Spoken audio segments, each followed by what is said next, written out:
Have you ever stepped out in faith, only to start sinking halfway through? That moment when you believed, but fear suddenly whispered, "What if?" This is the story of Peter, a man who literally walked on water until he took his eyes off Jesus. And maybe that's where many of us find ourselves today. The night was late, deep into the fourth watch. The disciples were miles from shore, trapped in their small wooden boat on the Sea of Galilee. The wind was relentless, churning the dark water into a frenzy. Each wave crashed over the side, threatening to swallow them whole. They were rowing with all their might, but making no progress. They were exhausted, soaked, and utterly terrified. And Jesus wasn't with them. He had stayed behind on a mountain to pray, leaving them to face the storm alone. Maybe you know that feeling. The wind and the waves of life are raging around you. You're rowing as hard as you can, but you're getting nowhere. Your hands are blistered. Your heart is pounding, and it feels like God is nowhere to be found. It's a lonely, desperate place to be. Then, through the spray and the darkness, they saw it. A figure gliding across the surface of the raging sea, walking directly toward them. Their exhaustion instantly turned to sheer panic. This wasn't a man. It couldn't be. It had to be a ghost, a spirit from the deep. Their screams were swallowed by the storm. Fear gripped their hearts, colder and sharper than the wind. But then a voice cut through the chaos. It was a voice they knew, a voice that always brought peace. Clear and steady, it called out over the roar of the waves, "Take courage, it is I! Don't be afraid!" In that moment, the storm didn't stop, but the terror did.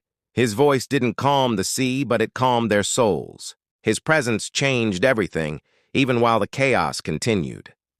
And Peter, ever the bold and impulsive one, felt a surge of audacious faith.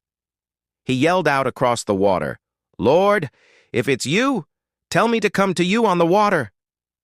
The response was simple, direct, and powerful. One word from Jesus that held an entire universe of possibility: come. So, Peter did something unthinkable. He swung his legs over the side of the rocking boat, his eyes locked on Jesus. He placed his foot onto the churning surface of the sea, and it held him. He took another step, and then another. He was doing it. He was walking on water. This is a breathtaking picture of what our faith is meant to be, stepping out of the safety of our boat and into the impossible, all because he called our name. But then, he made a mistake. He glanced away from Jesus and saw the wind whipping the waves into towering peaks around him. He heard the roar. He felt the spray on his face.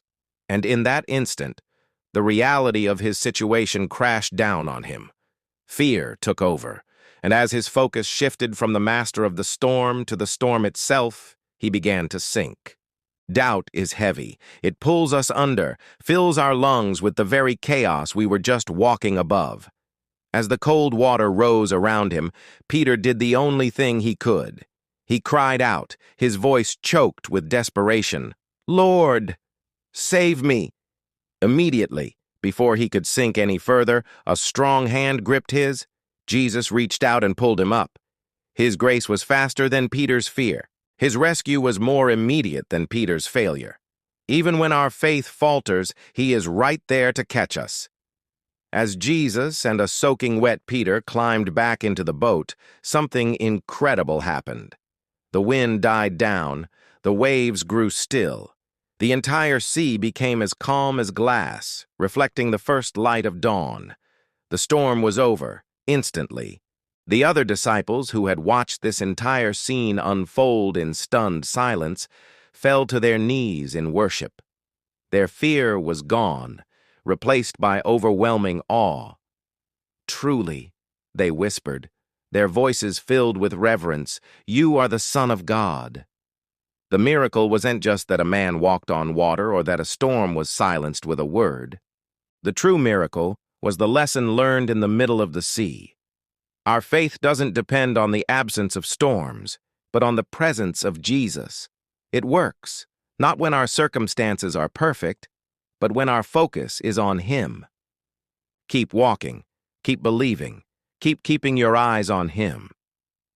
If this story spoke to your heart, subscribe to Journey Through the Word, where faith comes alive through stories that remind us you're never too far, never too lost, and never too deep for God to reach you. For more powerful Bible stories told with heart and clarity,